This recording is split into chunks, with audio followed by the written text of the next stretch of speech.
I reported him for illegal parking. Filed a formal complaint with the city. Documentation attached. Photos included. License plate number verified. Standard procedure. The vehicle was blocking a fire hydrant. Clear violation. Someone needed to uphold the law. I didn't know whose car it was.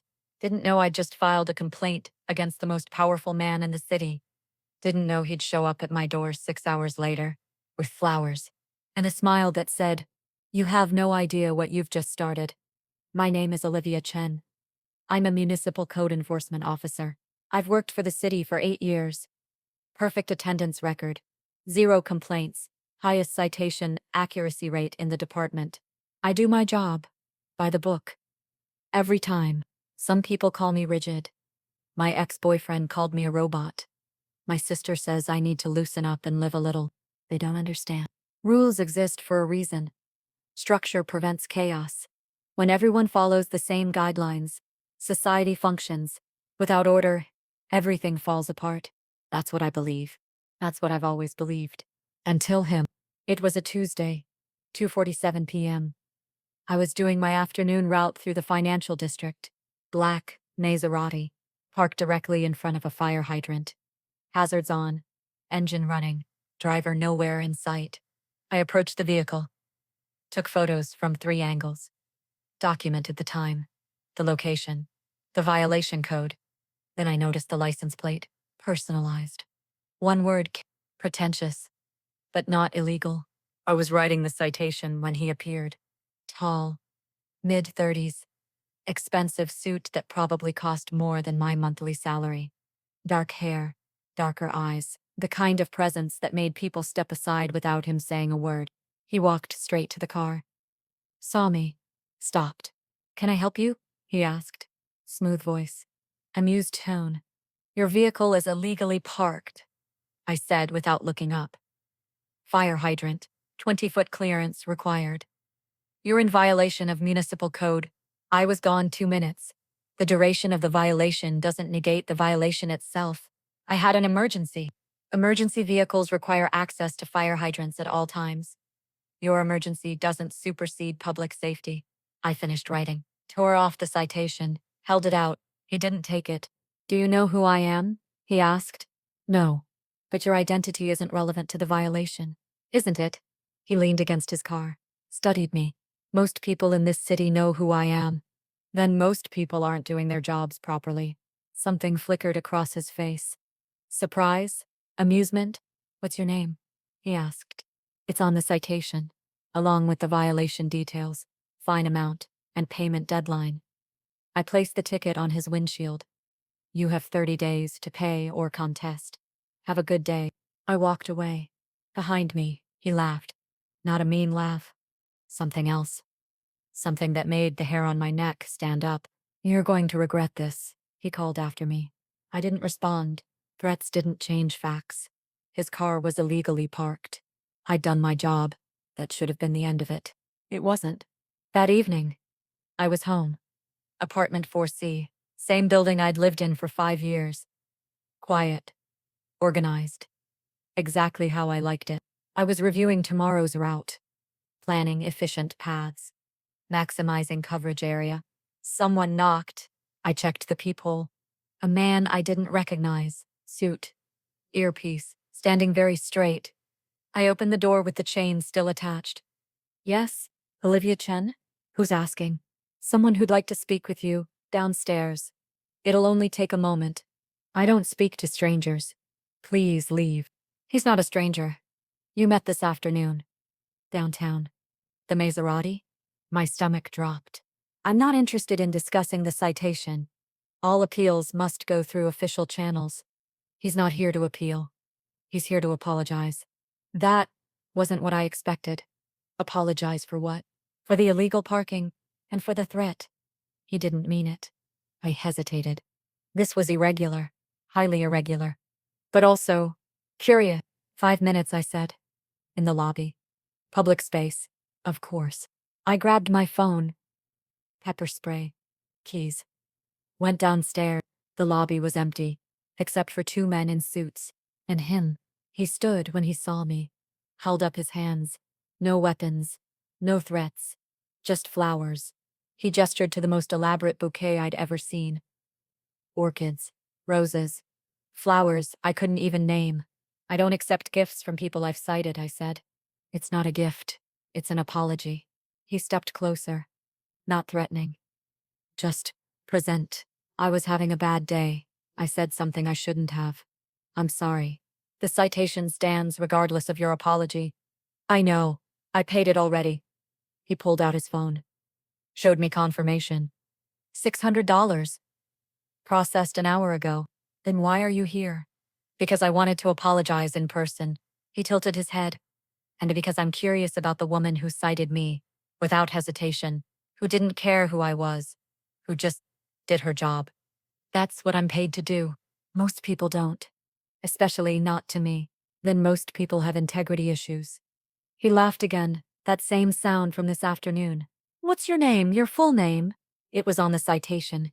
Humor me. Olivia Chen, Municipal Code Enforcement Officer. Badge number 12.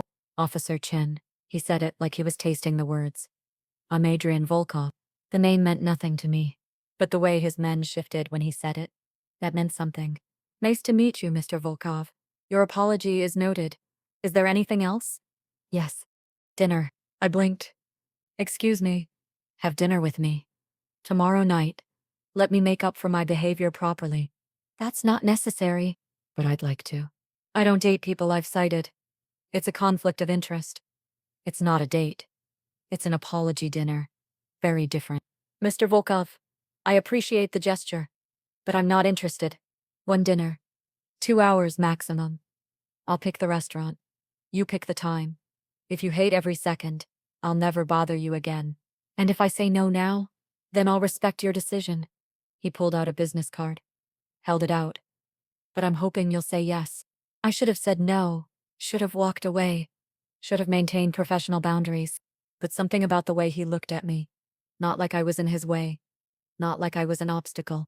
Like I was interesting. When was the last time someone found me interesting, instead of difficult? One dinner, I heard myself say. Tomorrow, 6 p.m. I'll meet you there. Text me the address. I'll send a car. I'll drive myself. Stubborn. Practical. He smiled. This is going to be fun. He left. His men followed. I stood in the lobby holding a business card I shouldn't have taken. For the first time in 8 years, I'd bent a rule. It felt wrong, but also exciting. The restaurant was exquisite. Private room, floor-to-ceiling windows overlooking the city. A single table set for two. Too much. Way too much. Adrian stood when I entered. He'd changed from the suit. Still formal, but softer. Navy jacket, white shirt, no tie. You came, he said. I said I would. Most people say a lot of things. I'm not most people. I'm beginning to understand that. He pulled out my chair. Please. Sit. The menu had no prices. Red flag. I should mention. I said carefully. I can't accept gifts exceeding $50. City ethics policy. This isn't a gift. I invited you. That makes it my expense. The policy still applies. What if I let you split the bill? That would be acceptable. He smiled. Called the waiter. 2 menus. With prices. The waiter looked confused but complied. Better? Adrian asked. Yes. Thank you. We ordered. Small talk at first. Safe topics. Then he leaned forward. Tell me something. Why code enforcement? Why not? It's not exactly glamorous. People hate you. You write tickets all day. You don't make friends. I don't do it to make friends. I do it because it's necessary. Because rules matter. Because someone has to maintain order. You sound like a prosecutor. Did you ever consider law school? I did. But law is about interpretation. Code enforcement is about facts. Black and white. No gray areas. Life is gray areas. Not to me. He studied me. You really believe that? That everything can be categorized as right or wrong? Yes. What about context? Circumstances? Human error? Context doesn't change the rule. It might explain the violation, but it doesn't excuse it. That's incredibly rigid. That's consistency. Without it, the system fails. And you never break rules? Never bend them? Never make exceptions? I thought about it. No. Never? Never. He sat back. Something like wonder on his face. You're serious. Why wouldn't I be? Because everyone breaks rules, Olivia. Everyone bends them when it's convenient, when it serves them, when no one's looking. That doesn't make it right. No, but it makes it human. The food arrived. We ate. The conversation shifted. He asked about my work, my routine, my life. I asked about his business. He was vague. Investments, real estate, import-export. Standard rich person answers. But something felt off. The way his phone buzzed constantly. The way he'd glance at it, ignore it, apologize. Busy night? I asked. Always. He silenced the phone. But you have my full attention. You don't have to do that. If you need to work, work. Most people would be offended. I'm not most people. You've established that. He smiled. What time do you wake up? 5 a.m. Every day? Yes. Weekends? Yes. Why? Routine. Structure. It's efficient. Do you ever sleep in? Take a spontaneous day off? Do something unplanned? No. Why would I? For fun. For spontaneity. For the joy of breaking your own rules. Breaking my own rules defeats the purpose of having them. Or it reminds you that you're alive. I frowned. I know I'm alive. I don't need rule breaking to confirm that. When was the last time you did something just because you wanted to? Not because it was scheduled or efficient or part of your routine. The question unsettled me. I couldn't remember. I do things I want all the time. I said, name one. This dinner. That's my idea. What's yours? Silence. He leaned forward. Olivia, do you ever let yourself just be, without structure, without plans, without rules? Why would I want to? Because life isn't a checklist. It's messy, chaotic, beautiful, and the best parts are usually the ones you don't plan. I don't believe that. I know that's what makes you fascinating. The word hung between us. I'm not fascinating. I'm consistent. Same thing. No, it's not. To me, it is. He reached across the table. Didn't touch me. Just close. Most people are predictable in their unpredictability. They pretend to be spontaneous but follow patterns. You're predictably consistent. It's refreshing. You're mocking me. I'm not. I'm serious. You're the first person I've met in years who isn't trying to impress me, who doesn't care who I am, who just, it, everyone is themselves. No, everyone is who they think they should be. You're actually yourself. I didn't know what to say to that. We finished dinner. Split the bill exactly down the middle. Walked out together. Thank you for tonight, he said. I enjoyed it. I did too. Can I see you again? I hesitated. Why? Because I find you interesting. Because I'd like to know you better. Because, he smiled, because you're different. Different isn't always good. It is when everyone else is the same. He called a car for me, insisted on making sure I got home safely. As I drove away, I watched him in the rearview mirror, standing in the light, hands in pockets, watching me leave. Something about that image stayed with me. For the first time in years, I went to bed, thinking about something other than tomorrow's route. I thought about Adrian Volkov, and wondered what I'd just gotten myself into. The next 3 weeks were strange. Adrian texted. Daily. Never intrusive, never demanding. Just there. Good morning. Hope your route is smooth today. Saw someone parked illegally. Thought of you. Question. Is it illegal to enjoy your job too much? Asking for a friend. I shouldn't have responded, but I did. Short replies at first. Professional. Distant. Then longer. More personal. Almost friendly. He asked me to dinner again. I said no. Too busy. He asked for coffee. I said no, not a good idea. He asked if I wanted to review his parking habits, make sure he was in full compliance. I laughed. Actually laughed. That's not necessary, Mr. Volkov. Adrian. Please. Mr. Volkov is my father. Adrian, then. Progress. I'll take it. My coworker, David, noticed the change. You're smiling at your phone, he said. That's new. I'm not smiling. You're definitely smiling. Who is he? No one. Olivia Chen has a boyfriend. Alert the media. I don't have a boyfriend. But you have a someone. That's close enough. He grinned. Good for you. You deserve to be happy. I am happy. You're content. There's a difference. Was there? I'd never thought about it. Content was good. Content was safe. Content was enough, wasn't it? Week 4. Adrian stopped texting. Just stopped. No good mornings. No parking jokes. Nothing. I told myself I didn't care. Told myself it was better this way. Told myself I didn't notice the silence. I noticed. By day 3, I was checking my phone constantly. By day 5, I was worried. By day 7, I broke. I texted him. Everything okay? No response. I tried again that night. If you're busy, I understand. Just wanted to check in. Nothing. I told myself to stop. To move on. To go back to my structured, predictable life. But I couldn't shake the feeling that something was wrong. On day 9, I did something completely out of character. I looked him up. Adrian Volkov. The search results made my blood run cold. Adrian Volkov. Real estate mogul. Suspected organized crime connections. Multiple investigations. No convictions.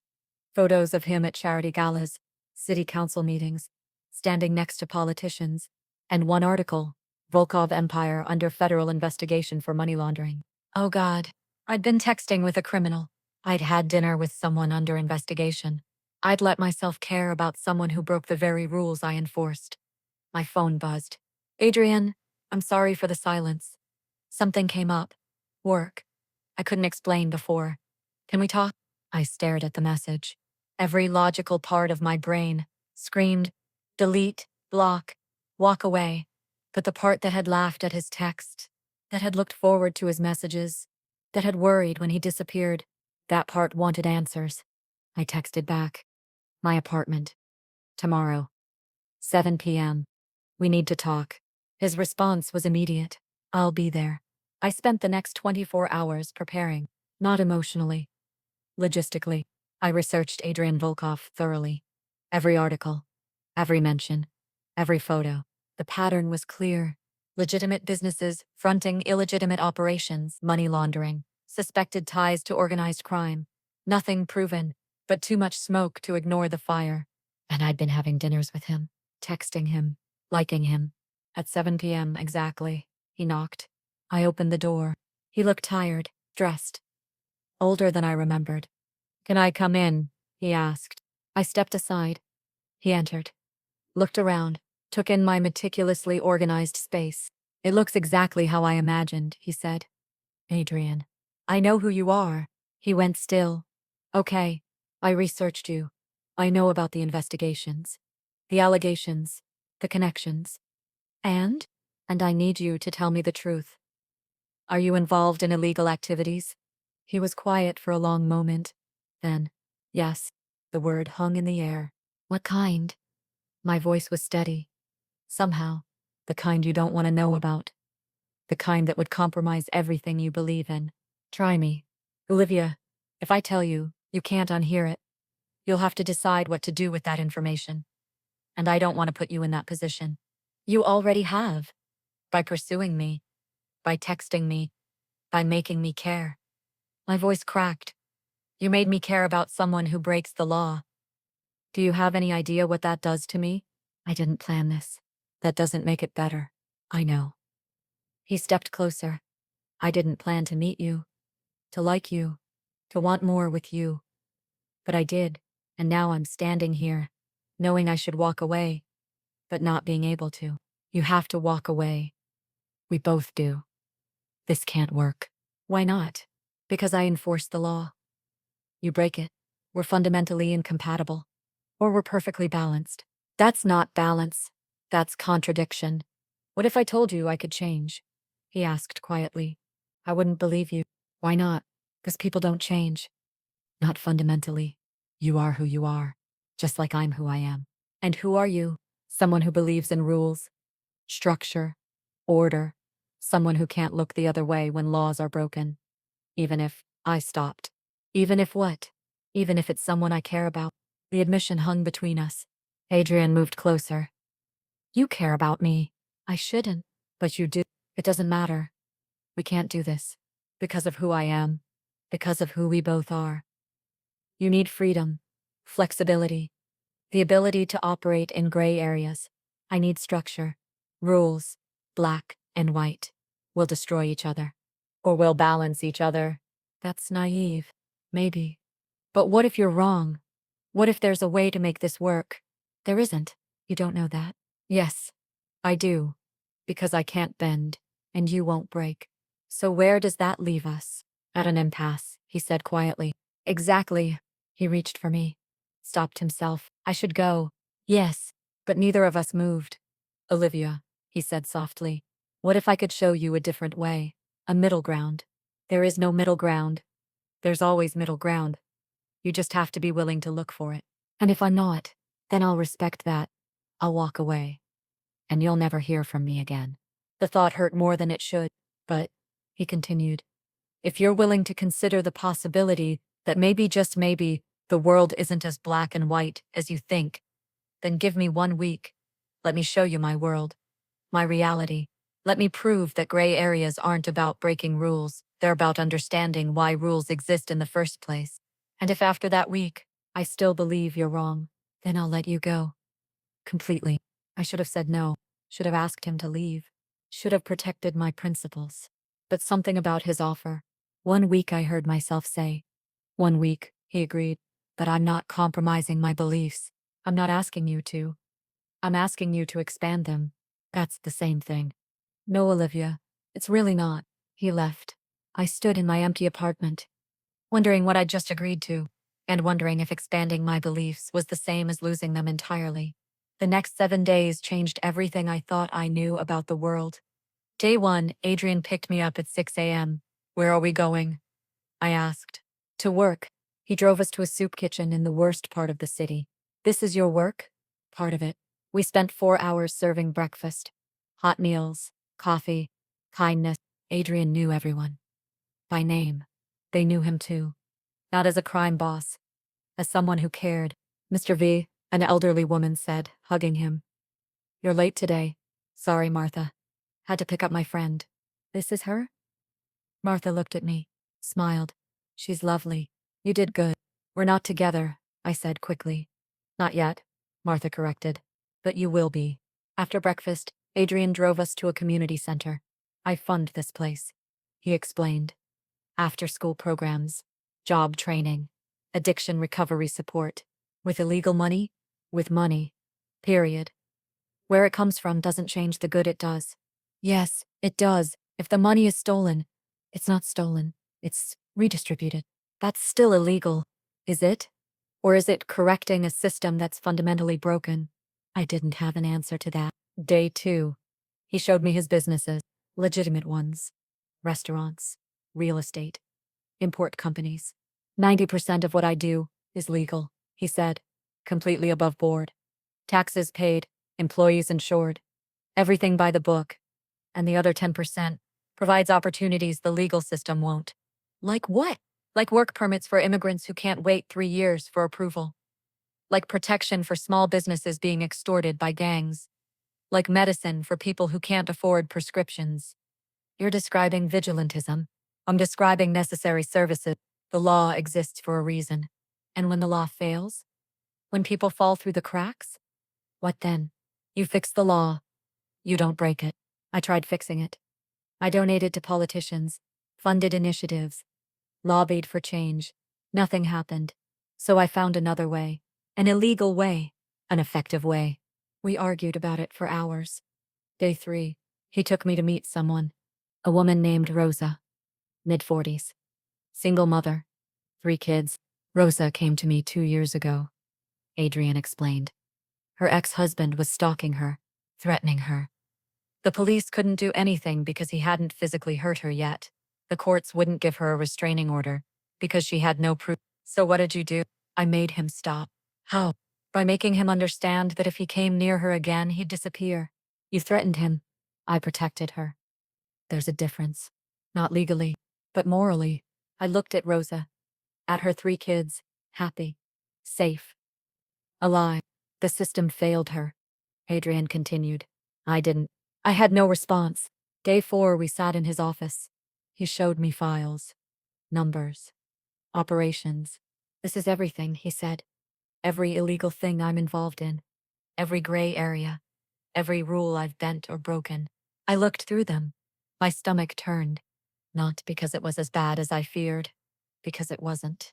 Most of what he did fell into categories I'd never considered. Helping people the system ignored, protecting people the law couldn't reach, providing services bureaucracy prevented. Was it illegal? Yes. Was it wrong? I wasn't sure anymore. I'm not asking you to approve, Adrian said quietly. I'm asking you to understand. Understanding doesn't make it legal. No. But it makes it human. Day 5. Something happened. We were leaving a restaurant when we saw it. A man beating a woman. Right there on the street. People walked by. Looked away. Kept moving. I pulled out my phone. I'm calling the police. By the time they arrive, he'll be gone.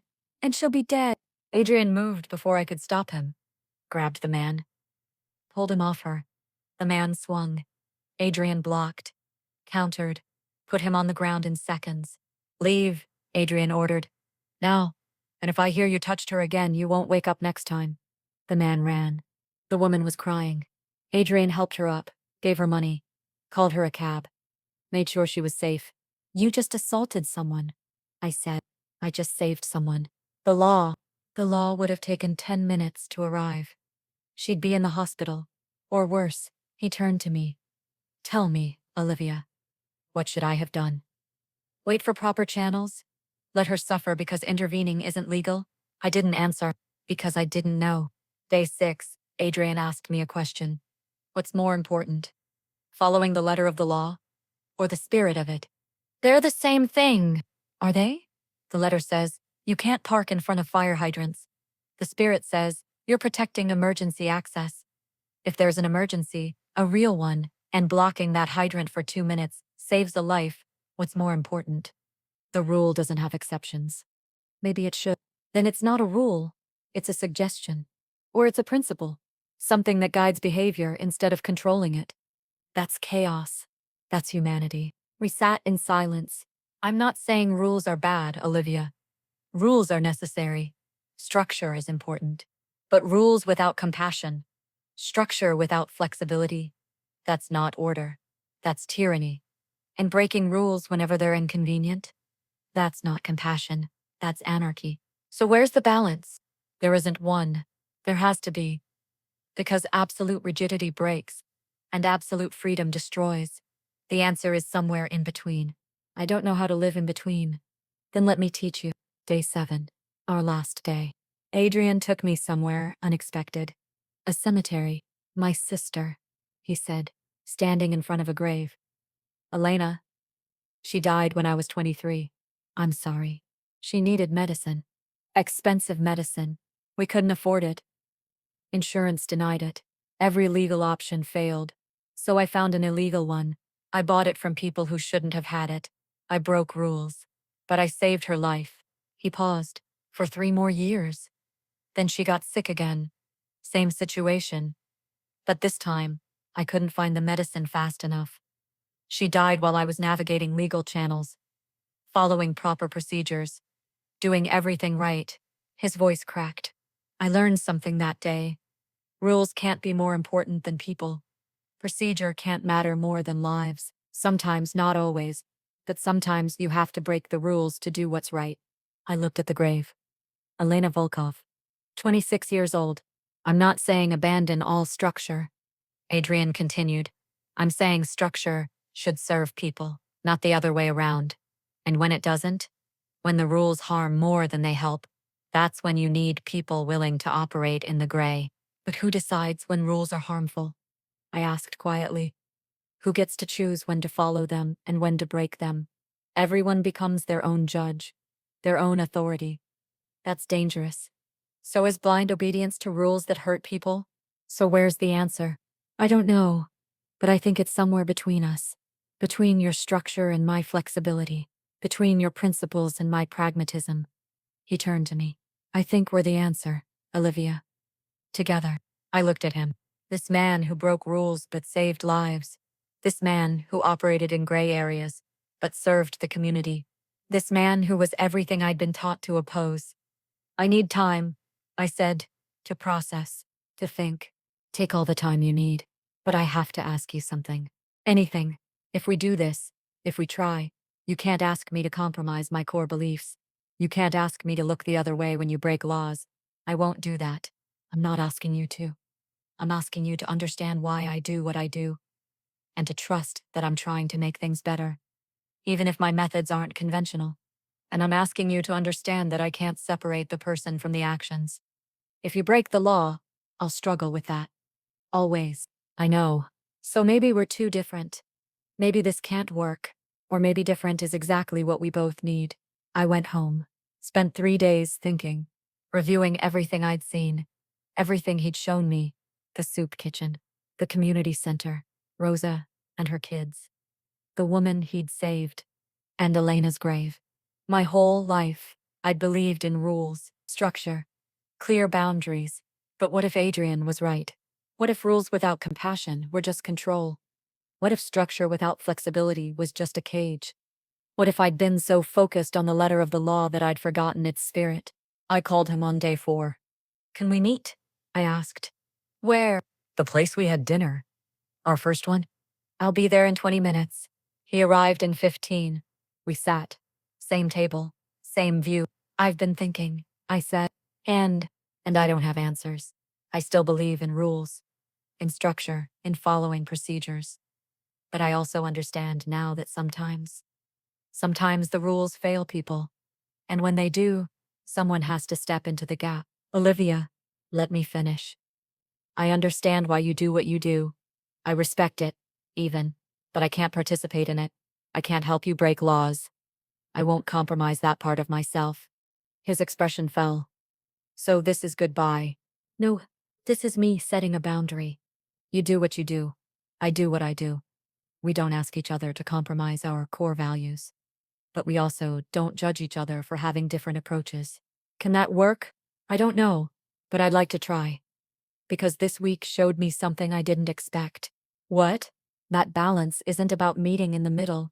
It's about two extremes respecting each other enough to coexist. You don't have to be more rigid. I don't have to be more flexible. We just have to accept that we're different. And that different isn't bad. He reached across the table, took my hand. I can work with that. Even knowing I'll never approve of your illegal activities, even knowing that, and even knowing I'll call you out when I think you're wrong. Especially knowing that someone should. I smiled. Okay, then let's try this. One condition, he said. What? You have to let me take you on a real date. Not an apology dinner, not a business meeting, an actual date. That feels frivolous. That's the point. You schedule everything, plan everything, control everything. For once, let me surprise you. Let go of structure for one night. Every instinct screamed no. But something else, something new, whispered, yes. One date, I said. But if it's chaotic or disorganized or waste my time, I'm leaving. Deal. This weekend. I'll pick you up at 7. Wear something comfortable. Where are we going? If I tell you it's not a surprise, I don't like surprises. I know. That's why you need one. That Saturday, he picked me up at exactly 7. I'd spent the entire day anxious. No plan, no schedule, no control. It was torture, but also exciting. He drove us out of the city, into the hills. We're not going to a restaurant? I asked. No. Then where? You'll see. We drove for 30 minutes. Finally stopped at nothing. An empty field. Hills. Stars. This is your idea of a date? I asked. Trust me. He led me to a clearing. There was a telescope, blankets, a picnic basket. Stargazing, I said. Stargazing. He gestured to the setup. I figured you'd appreciate something with patterns. Structure. The stars move in predictable ways. Constellations follow rules. It's organized chaos. Despite myself, I smiled. You researched this. I researched you. I know you need structure. But I also know you need to see that structure can exist in unexpected places. We sat. He pointed out constellations, explained the science, the mathematics, the precise movements of celestial bodies. It was beautiful and structured and completely unplanned by me. You're good at this, I admitted. At what? Finding middle ground between my need for control and your need for spontaneity. I'm trying. Because I want this to work. Why? Why me? You could be with someone easier. Someone who doesn't question everything. Someone who doesn't enforce the very laws you break. He turned to me. Because you're real. Because you challenge me. Because when you look at me, you don't see power or money or influence. You see a man who parks illegally and needs to do better. I laughed. That's a low bar. It's higher than you think. He moved closer. Most people want something from me. You just want me to follow parking regulations. And other laws. And other laws, he agreed. But the point stands. You're not trying to change me. You're not trying to fix me. You're just trying to hold me accountable. That's rare. Someone has to. And I'm glad it's you. We sat under the stars. His hand found mine. For the first time in my life, I wasn't thinking about tomorrow's schedule. I was just here, present, with him. Thank you, I said quietly. For what? For showing me that structure doesn't have to mean rigidity, that rules can coexist with flexibility, that maybe I don't have to be perfect all the time. You're already perfect. I'm really not. You are to me. He kissed me then. Soft, gentle, perfect. And for once, I didn't analyze it, didn't categorize it, didn't try to control it. I just felt it. 3 months later, we'd found our rhythm. I did my job. By the book. Every time. He did his.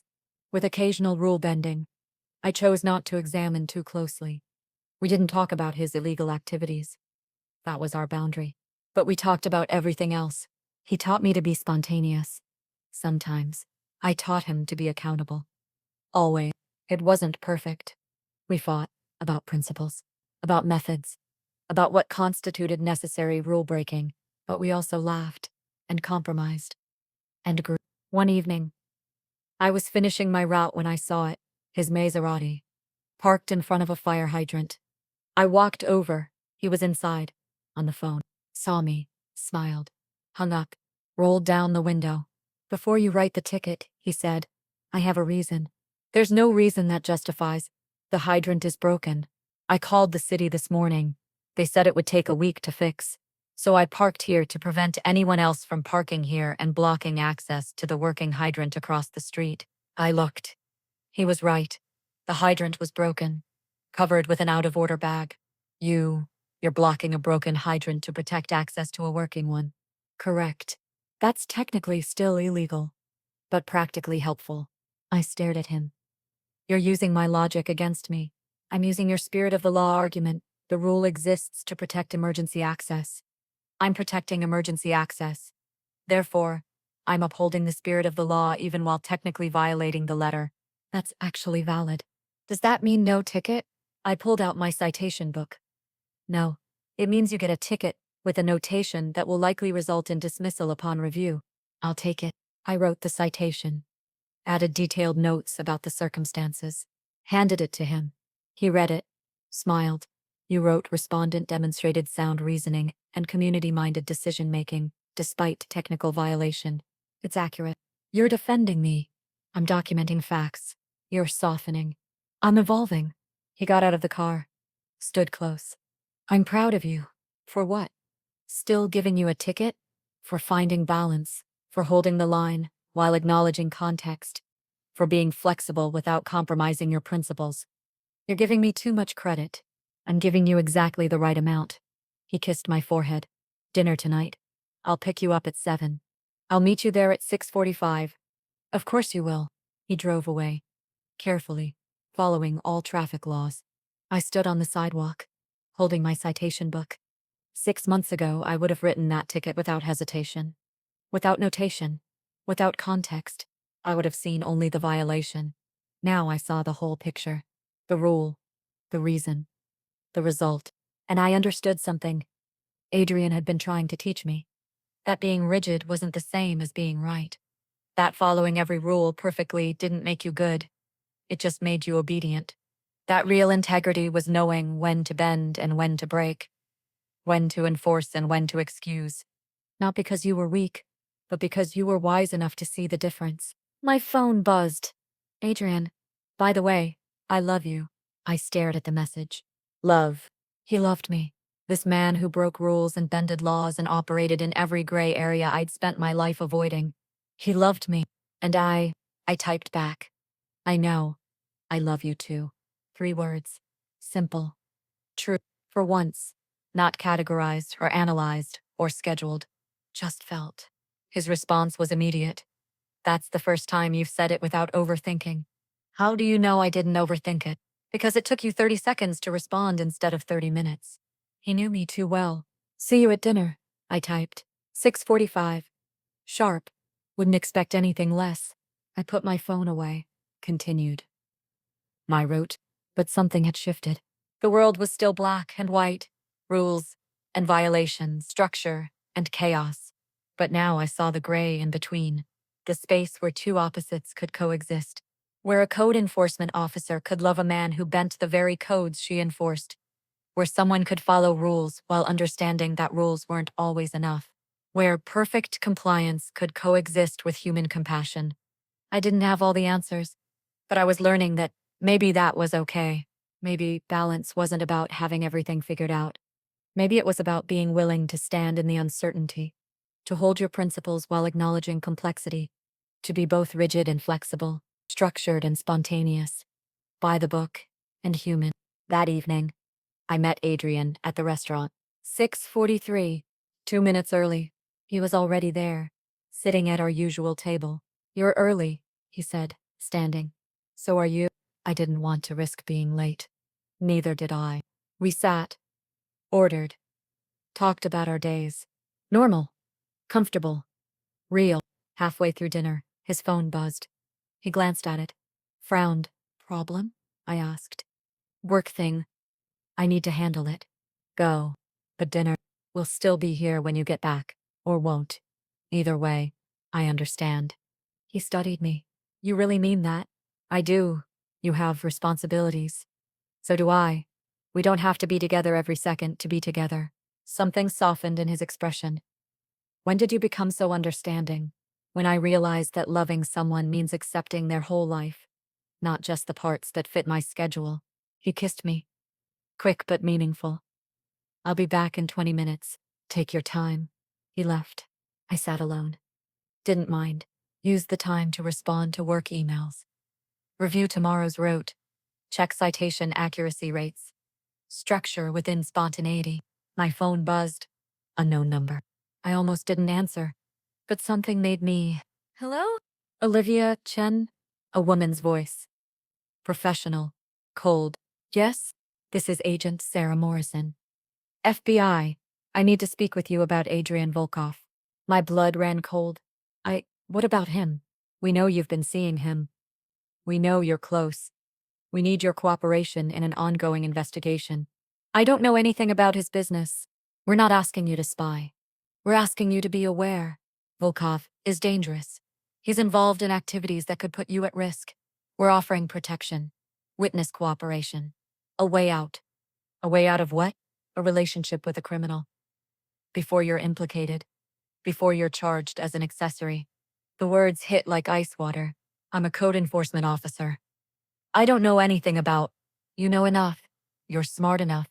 And you're principled enough that this must be tearing you apart. Her voice softened. I read your file, Olivia. Perfect record. By the book. Never bent a rule in your life. And now you're dating someone who breaks them daily. That must be killing you. It was. God, it was. Think about it, Agent Morrison continued. We'll be in touch. When you're ready to do the right thing, the legal thing, call me. She hung up. I sat there, staring at my phone. The right thing, the legal thing. Weren't they the same? Adrian returned 15 minutes later. Sorry about that. Crisis averted. He sat. Noticed my expression. What's wrong? Nothing. Just work stuff. You're a terrible liar. I'm not lying. Olivia, talk to me. I looked at him. This man I loved. This man who broke laws. This man. The FBI wanted me to help them catch. Do you ever regret it? I asked. The choices you've made, the lines you've crossed. Sometimes. But then I think about the people I've helped, the lives I've saved, the good that came from the bad. And I think, maybe it was worth it, even if it cost you everything. Even then. He reached across the table. Why are you asking? Because I need to know. If it came down to it. If you had to choose between your work and me, what would you choose? He didn't hesitate. You. Just like that? Just like that. You don't have to think about it. Olivia, I've been thinking about it since the day I met you. Every decision I make now, I think, what would Olivia say? How would this look through her eyes? Would this compromise what we have? He squeezed my hand. You've already changed me, made me better, more careful, more conscious of the impact of my choices. But not enough to stop. Not enough to stop doing what I believe is necessary. No. He paused. Would you want me to lie about that? No. Then what do you want? I want you to be legal. I want you to operate within the system. I want to not have to true that one day you'll be arrested and I'll have to choose between testifying against you or becoming an accessory. The words hung heavy. Is that what this is about? You're worried about legal exposure? I'm worried about everything. The FBI, your enemies. The fact that loving you means accepting that you break the very laws I've dedicated my life to upholding. The FBI contacted you. Not a question. A statement. I didn't deny it. What did they want? He asked, quietly. What do you think? Cooperation, information, help building a case against you. And what did you say? Nothing. Yet. They gave me time to think. He pulled his hand back. So this is it. Decision time. Adrian. No. I get it. You have to choose. Your principles, or me. Your career, or this relationship. The law, or... He stopped. Or love. It's not that simple, isn't it? Because from where I'm sitting, it's pretty clear. The FBI wants you to betray me, and you're considering it. I'm not considering betraying you. I'm considering what's right. And you think helping them is right? I think following the law is right. I think not becoming an accessory to crimes is right. I think protecting myself is right. Then do it. He stood. Work with them. Give them what they want. Send me to prison. At least you'll sleep well, knowing you did everything by the book. Don't do that. Don't make this about me being rigid. Isn't it? I told you who I was. What I do. You said you could handle it. But now, at the first real test, you're running back to the safety of the rules. 'Cause the rules matter. More than I do? The question stopped me. That's not fair, I whispered. None of this is fair, Olivia. But it's the reality. I operate in the gray. You live in the black and white. And maybe we were fooling ourselves thinking that could work. He turned to leave. Wait, I said. He stopped. I need time. To think. To figure this out. How much time? I don't know. Well, figure it out. Because I can't keep doing this. Can't keep wondering if you're going to wake up one day and decide I'm too illegal for you. Too much trouble. Too compromising to your precious principles. Adrian, call me when you decide. If you decide. He walked away. Left me sitting alone in the restaurant. Surrounded by the wreckage of our dinner. And the impossible choice. I didn't sleep that night. Spent hours pacing. Thinking. Analyzing. On one side. Adrian. Love. Growth. Learning to see the world in more than black and white. On the other. My principles. My career. My belief in law and order. Both were important. Both defined me. How could I choose? At 3 a.m., I made a list. Pros and cons. Structured decision-making. The list didn't help. Because the answer wasn't logical. It was emotional. At 6 a.m., I called Agent Morrison. I want to meet. I said. Excellent. When? Today. Now.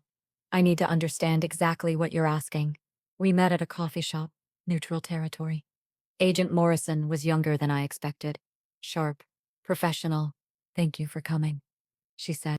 What exactly do you want from me? Information. Adrian Volkov's schedule. Who he meets. Where he goes. What he discusses. You want me to spy on him. We want you to help us stop criminal activity. By betraying someone I care about. By doing what's legal. What's right. She leaned forward. Olivia, I've read your file. You're someone who believes in rules. In justice. In doing things properly. So answer me this. How can you reconcile being with someone who breaks the very laws you enforce? I ask myself that every day. And what's the answer? I don't have one. Then let me give you one. You can't. Long term, you can't be with someone whose core values contradict yours. Eventually, you'll have to choose. And the longer you wait, the harder that choice becomes. The more implicated you become. She slid a folder across the table. This is what we have on Volkov. Read it. See what he's really involved in. Then decide if that's someone you want to protect. I took the folder. Went home. Read it. My hands shook with every page. Money laundering. Extortion. Witness intimidation. Assault. Suspected connections to 3 murders. Murder. Adrian had said he'd done terrible things. But reading the details, seeing the evidence, the photos of victims, it made it real. Too real. I loved him. But this, how could I love someone capable of this? My phone rang. Adrian. I didn't answer. He called again. And again. Finally texted. Olivia, please. Let me explain. Whatever they showed you, there's context. Context. His favorite word. I texted back. Did you kill those people? Long pause. Then, it's complicated. Yes or no. I gave orders that resulted in deaths. Yes. But they were people who would have killed others, who were trafficking children, who were destroying communities. I'm not asking you to approve. I'm asking you to understand. I stared at the message. Understanding didn't make it legal. Understanding didn't bring those people back. Understanding didn't change the fact that the man I loved had blood on his hands. I called Agent Morrison. I'll do it, I said. Do what? Cooperate. Tell you what I know. Help you build your case. You're making the right choice. Then why does it feel like the worst decision of my life? She was quiet. Then, because doing the right thing often hurts. But that doesn't make it less right. We arranged a meeting. Tomorrow. I'd tell them everything. Give them Adrian's schedule. His contacts. Everything that could help them. I'd do my duty. Follow the law. Be the person I'd always been. Even if it destroyed me. That night, Adrian came to my apartment. I didn't let him in. Talked through the door. Olivia, please. Let me explain. There's nothing to explain. Yes, there is. Those files. They don't tell the whole story. They tell enough. Do they? Do they tell you that those men I killed were trafficking children? That they'd murdered families? That the police couldn't touch them because they were protected by corrupt officials? It doesn't matter. It does matter. Context matters. Circumstances matter. You taught me that. You showed me that rules need context. That the spirit of the law matters as much as the letter. I was wrong. I should never have bent. Should never have compromised. You didn't compromise. You evolved. No. I devolved. I let you convince me that breaking laws could be justified. But it can't. Not when it results in death. Silence. Then, quietly, so that's it. You've decided. I have to do what's right. And what's right is betraying me. What's right is upholding the law. Even if the law is wrong. The law isn't wrong. People who break it are. Including me. Including you. I heard him lean against the door. On the other side. So close, but impossibly far. I love you, he said. That doesn't change just because you've decided I'm irredeemable. I never said. You didn't have to. I can hear it in your voice. You've categorized me, filed me under criminal, and closed the drawer. That's what you do. Everything in its box. Everything labeled. Everything controlled. That's not fair. Neither is this. Neither is you deciding that everything I've done, all the good alongside the bad, adds up to me being worthless. I don't think you're worthless. Then what do you think? I pressed my hand against the door. Wished I could see him. I think you're someone I love who's done terrible things. I think you're someone who's helped people but hurt others. I think you're complicated and contradictory and impossible to categorize. And that's why you can't be with me. Because I don't fit neatly into right or wrong. Yes. He was quiet for a long moment. Okay, he said finally. I understand. You need clarity, certainty, black and white. I get it. His voice softened. But before you do whatever you're planning to do, before you cooperate with the FBI, or testify against me or whatever Morrison convinced you to do, I need you to know something. What? Everything I've done. Every rule I've broken. Every line I've crossed. I'd do it again, because those children are safe. Those families are protected. Those communities are better.